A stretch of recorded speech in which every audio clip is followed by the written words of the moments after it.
When you think of getting away to Highlands for a weekend, the first call we get is somebody saying, can we put together, a fly fishing excursion for them? Basically what I do is I set up guide trips.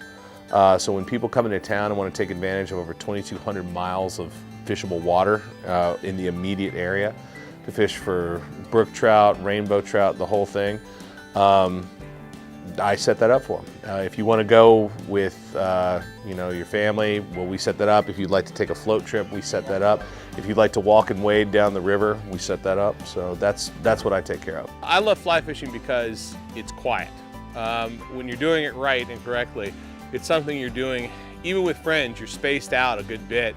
So it's just you in the water and looking for fish. And when you catch one, especially this time of year in the winter, it is a big sense of accomplishment. Why do you come to the mountains? Do you come to hear a lot of noise? Do you come to be around a lot of people?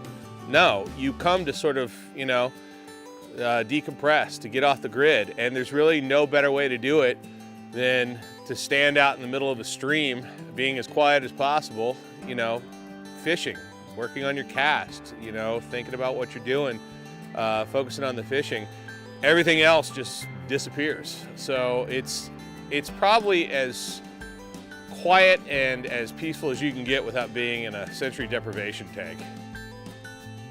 And half of it is about catching fish, and the other half is just about being in the river by yourself and enjoying some peace and quiet. I've always said that maybe we shouldn't be guiding fly fishing, we should just be guiding people to go stand in the river for an hour and just listen to the water and a pair of waders.